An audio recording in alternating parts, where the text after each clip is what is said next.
Let's talk a bit about your structure. I see you have a simple structure, but it's doing its purpose. Yes. And I'm also seeing you've installed some tires in the compound where the goats are.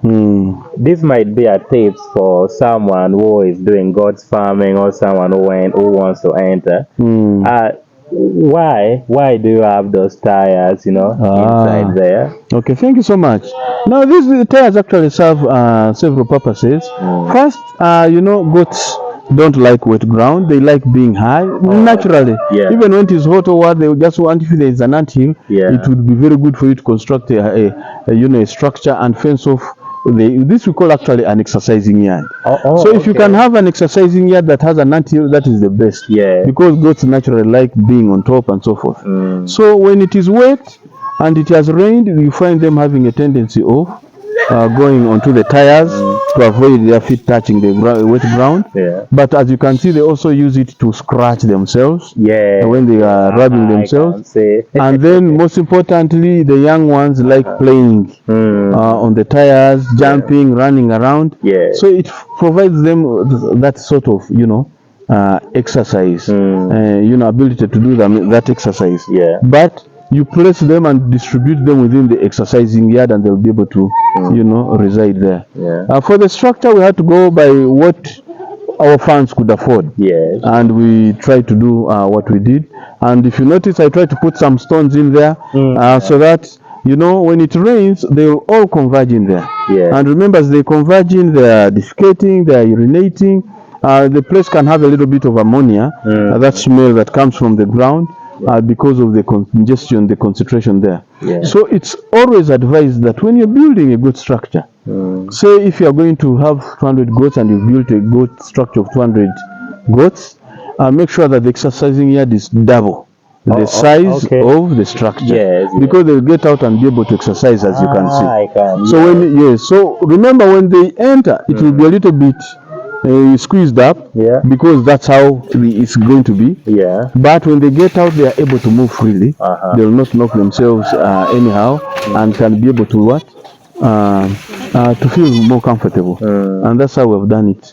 That's why we've done it like this. Okay. Yes, please. I think this is quite amazing, because I saw when the rain was coming, they all entered inside. No one even pushed them. No. They'll just move in. Whether it's night or day, they'll just find themselves moving there. Okay. But at night, when it is not rainy, you'll not see a goat inside. They'll just come and they'll want to be watched. Okay. Yes, whether it's night or day, naturally they just being free and outside, and they'll just be able to reside there. You need to have the shelter, then you need to have the playing ground for them. Yes, exactly. The exercising ground. Exactly. Okay. Very, very key. Wow, that's really good. Now, as we try to conclude, if you were to give one advice to someone who wants to start goat farming, or someone who is thinking of doing goat farming, what would you say to that person who is watching us right now? Okay. Thank you so much. People out there are always bothered by how they should go about to start. My advice is start with what you have. You don't have to first wait and accumulate the money. If you can start with 10 goats or 5 goats, just put them there. Yeah. Once you start getting inspired on what you can do next. Now, if you get you another salary and you feel you can add 1 or 2, 3 goats, just add them there. Yeah. You see? Yeah. Secondly, as you start your goats, please don't buy goats from anywhere. Try to reach out to these homesteads that have, because I may not tell you a farm, there are not so many places that we can go and buy goats at once, but there are these homesteads that have goats. Yeah. You go inquire whether they can sell you 1 or 2 and keep on buying from some of these homesteads. Yeah. Don't go to the marketplace. You're going to bring a goat which is diseased, and you'll end up affecting the few goats that you have. Remember, you're struggling with the little resources and you want to make sure that you're not doing it wrong. So don't go to the marketplace, just go to any homestead and inquire whether you can buy some goats and start from there. And then try to grow the numbers. Don't think of a fancy structure. As you can see, this is a 9-sheet structure, but it is serving the purpose. Invest most of your money to accumulate the numbers, and then eventually when you feel you're somewhere, Yeah. then you can think of building a raised structure and then continue your journey.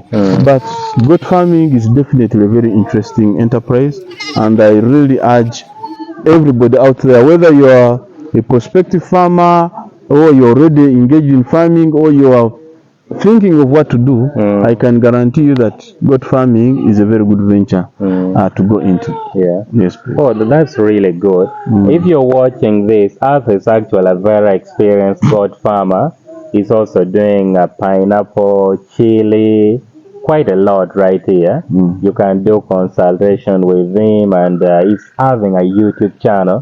Just go search for Lad Makes Farm, then you'll learn a lot of things about goat farming. And I'll leave the link to the channel in the description of this video.